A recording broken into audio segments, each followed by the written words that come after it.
மட்டக்களப்பு போதனா வைத்தியசாலையில் பெண்ணொருவருக்கு ஒரே பிரசவத்தில் 4 குழந்தைகள் பிறந்துள்ளன. மட்டக்களப்பு புதுக்குடியிருப்பு பகுதியைச் சேர்ந்த ஹரிஹரன் கிருஷ்ணவேணி வயது 25 என்ற பெண்ணை இவ்வாறு ஒரே பிரசவத்தில் 4 குழந்தைகளை பிரசவித்துள்ளார். இவருக்கு கடந்த ஏப்ரல் மாதம் 5ஆம் தேதி ஒரு ஆண் குழந்தையும் 3 பெண் குழந்தைகள் என 4 குழந்தைகள் பிறந்துள்ளன.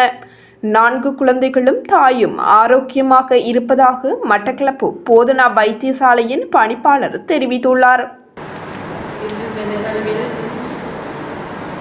எங்களது போதனா வைத்தியசாலையில் அரிதாக இந்த 4 குழந்தைகள் ஏப்ரல் மாதம் 5ஆம் தேதி பிறந்திருக்கிறார்கள். அவர்கள் நல்ல சுகபலத்துடன் தற்போது இருக்கிறார்கள். கடந்த 23ஆம் தேதி ஏப்ரல் மாதம் இவர்களை இந்த வைத்தியசாலையிலிருந்து நாங்கள் அவர்களது வீட்டுக்கு விடுதலை பண்ணியிருந்தோம். இந்த நிகழ்வை 4 குழந்தைகள் இயற்கையாக கருத்தரித்து இயற்கை முறையில் எந்த விதமான ஆர்டிஃபிஷியல், அதாவது செயற்கை முறையான கருத்தரிப்பு முறைகள் எதுவும் மற்ற இயற்கையாக கருத்தரித்து 4 குழந்தைகள் ஒரே சூழலில் ஒரே நேரத்தில் பிறப்பது என்பது மிகவும் அரிதிலும் அரிதான விஷயம். இது கிட்டத்தட்ட எங்கள் புள்ளி விவரப்படி பார்த்தீங்கன்னா 5,70,70,000 ஒரு அம்மா அல்லது ஒரு ப்ரெக்னன்சி தான் அப்படி 4 சூழ் 4 பிள்ளைகள் பிறக்கிறதுக்குரிய சாத்தியம்.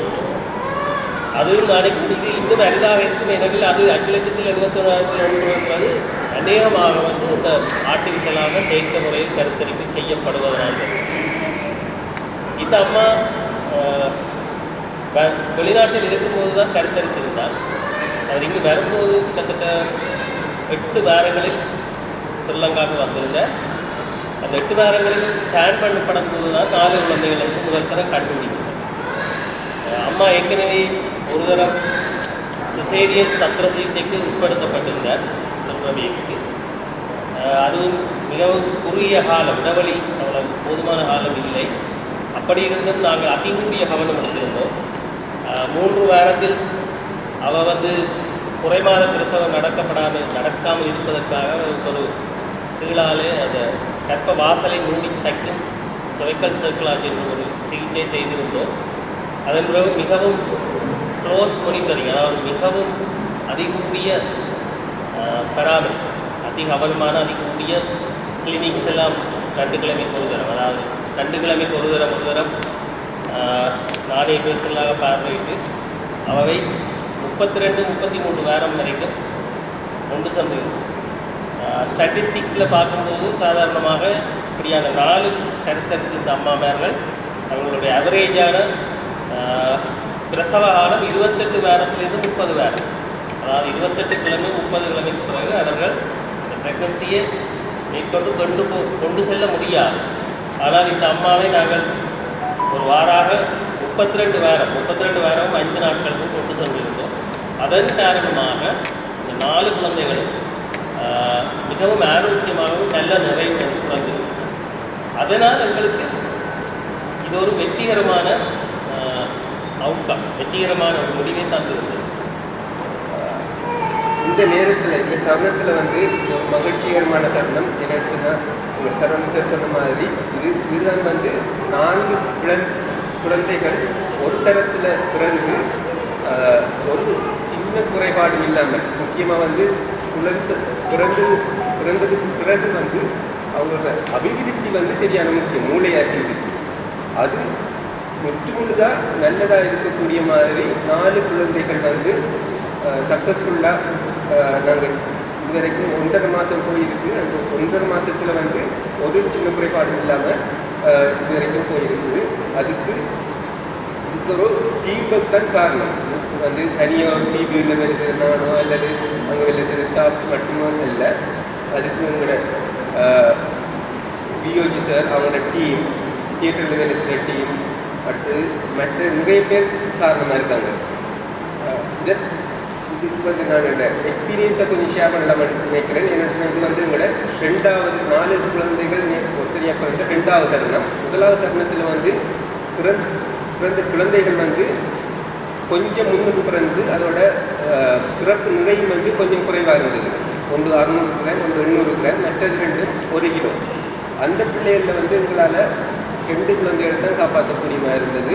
2 குழந்தைகளை நாங்கள் தவற விட்டோம். ஆனால் காப்பாற்றின 2 குழந்தைகள் வந்து நல்ல ஆரோக்கியமாக இருக்காங்க இது வரைக்கும். இது இரண்டாவது தரம் குழந்தை பிறக்க முதலே நாங்கள் இதுக்கு முதல் எங்களை நாங்கள் தயார்படுத்திக்கணும். நாங்கள் அந்த டைம் பார்த்தீங்கன்னு சொன்னால் எங்களோட பிபியூ என்எஸ்சியூவில் வந்து சரியான பிஸ்னா ஒரு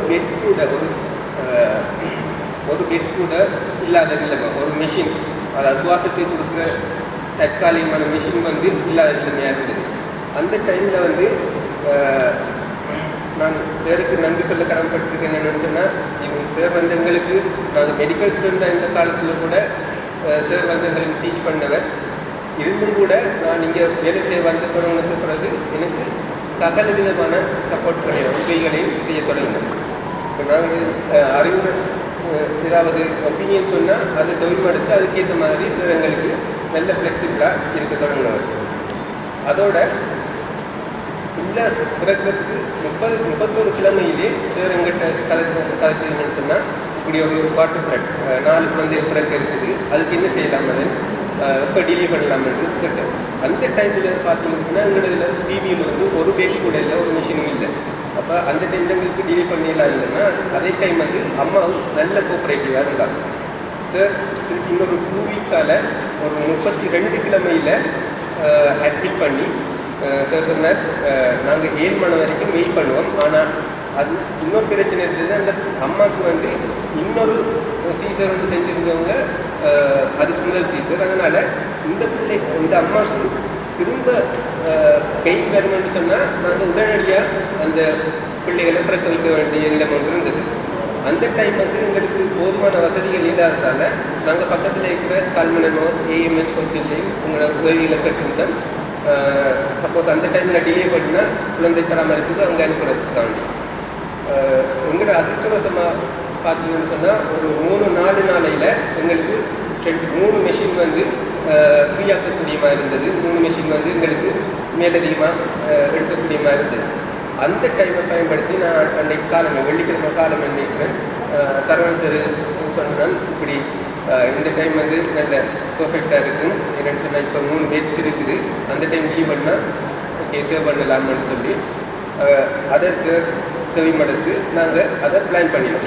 அந்த பிளான் பண்ண தருணத்திலையும் வந்து நாங்கள் மட்டும் இல்லை, எங்களோட வேலை செய்கிற பிபியில் இருக்கிற டாக்டர்ஸ் 5 பேர் வந்தாங்க, நான் உட்பட 6 பேர். அதோட பிஓஜி சார் டீம், எங்களோட நர்சிங் ஸ்டாஃப் 4 பேர், மிட்வைஃப் ஸ்டாஃப் 4 பேர். அப்படி ஒரு அதை பார்க்கும்போதே மிகவும் அருமையாக இருந்தது. என்னென்னு சொன்னால் நல்லது டீம் ஒர்க்காக இருந்தது.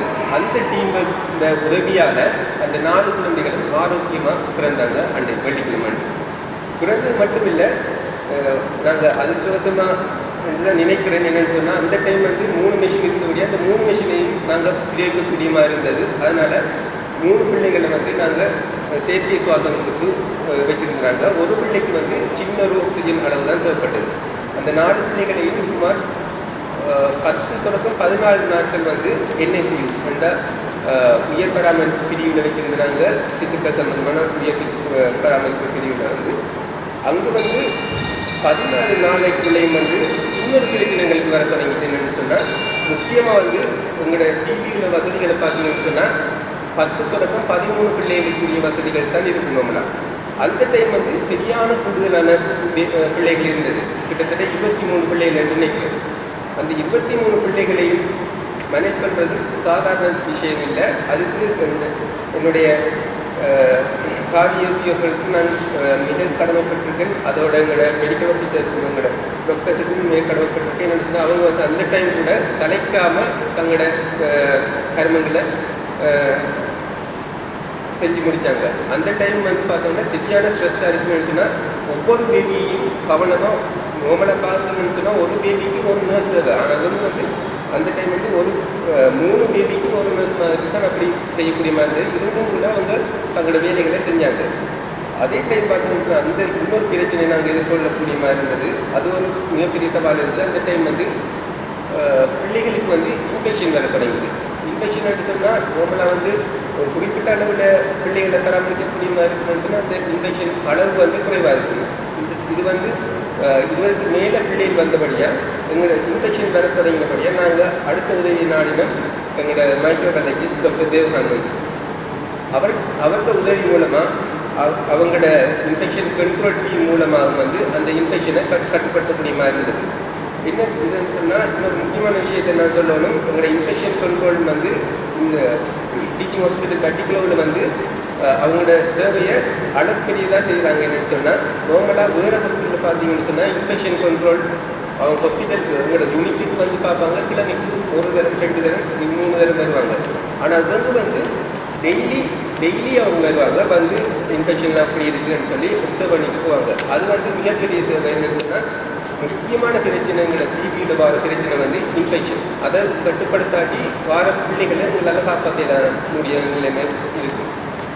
அதையும் நாங்கள் கடந்து 14 நாட்களுக்கு பிறகு பிள்ளைய வந்து அம்மா பிள்ளை இது எம்பியூன்னு சொல்லுவோம். நாங்கள் எம்பியூக்கு மாற்றி கிட்டத்தட்ட 20 நாட்கள் பிள்ளைகளை கவனித்து அடுத்த நாள் வந்து நாங்கள் பிள்ளைகளை டிஸ்சார்ஜ் பண்ணக்கூடிய மாதிரி இருந்திருக்கு. அதுக்கு நான் இப்போதைக்கு இந்த தருணத்தில் எங்களோட வேலை செஞ்ச எல்லா உத்தியோகர்களுக்கும், முக்கியமாக பியூஜி சார், எங்களோட மைக்ரோபயாலஜிஸ்ட் சார் அண்ட் சிஸ்டர், எங்களோட தாதி உத்தியோகர்கள் அனைவருக்கும், மற்றபடி எங்களோட மெடிக்கல் ஆஃபீஸர்ஸ் அனைவருக்கும் நன்றியை தெரிவித்துக் கொள்கிறேன். அடுத்தது இதோட இன்னொரு 2 நிமிஷம் நான் எடுத்துக்கொள்ளலாம்னு நினைக்கிறேன். என்னென்னு சொன்னால் எங்களோட பிபிஓ பற்றி.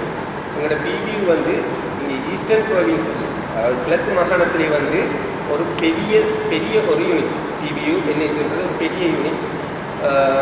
சொல்லப்போனால் இதில் வந்து அட்வான்ஸ் தெரப்பி என்று சொல்கிறோம் நாங்கள், ஹெட் கூலிங், அடுத்தது வந்து நைட்ரிக் ஆக்சைடு தெரப்பி என்று சொல்கிறாங்க. அந்த இது வந்து கிழக்கு மாகாணத்திலே இருக்கிற ஒரே ஒரு பிபியூ வந்து எங்களோட பிபியூ தான். அதே நேரம் வந்து சில குறைபாடுகளும் இருக்குது. அதில் முக்கியமானது வந்து நான் சொல்ல வேண்டியது, எங்களோட டிரெக்டர் டெப்யூட்டி டிரெக்டர்லாம் இருக்கிறபடியாக நான் இதை சொல்லலாம்னு நினைக்கிறேன். எங்களோட நர்சிங் ஆஃபீஸர், மெடிக்கல் ஆஃபீஸர் பற்றாக்குறை ஒன்று இருக்குது. அதை நான் ஏற்கனவே கதைச்சிருக்கேன். அதே நேரம் இந்த தருணத்துலையும் சொன்னால் இன்னும் கொஞ்சம் உதவியாக இருக்குன்னு நினைக்கிறேன். நார்மலாக வந்து எங்களோட யூனிட்டுக்கு தேவையான டாக்டர்ஸ் அளவு வந்து குறைஞ்சது 14 பேர் தேவை. இப்போதைக்கு பெர்மனண்ட் நாட்கள் வந்து 10 பேர் தான் இருக்கிறாங்க. அப்போ இன்னொரு 4 பேர் எக்ஸ்ட்ராவாக வந்தால் அது வந்து எங்களோட பிள்ளைகளோட அவுட்கமாக வந்து நாங்கள் இன்னும் கூட்டலாம் என்று நினைக்கிறேன். அதோடு பார்த்தீங்கன்னு சொன்னால் முக்கியமாக நான் சொல்ல வேண்டியது எங்களோட நர்சிங் ஆஃபீஸர்ஸ் வந்து எங்களோட கணக்கின்படி எங்களோட யூனிட்டில் நார்மலாக தேவைப்படுறது வந்து 36 பேர். அதில் இப்போதைக்கு வந்து 26 பேர் இருக்கிறாங்க. இன்னும் 10 பேர் எக்ஸ்ட்ரா வந்தாங்கன்னு சொன்னால் இன்னும் உதவியாக இருக்குது. என்னென்னு சொன்னால் இப்போதைக்கு அவங்க வந்து ஒவ்வொரு நர்ஸும் வந்து 17, 18 நைட் செய்கிறாங்க. அது வந்து அவங்களுக்கு கூட ஓவர்லோட் ஆகுது. ஏன்னு சொன்னால் அவங்களும் ஹியூமன் பீயிங் தானே. அப்போ அவங்களுக்கும் வந்து கூட ஸ்ட்ரெஸ் ஆகுது. இது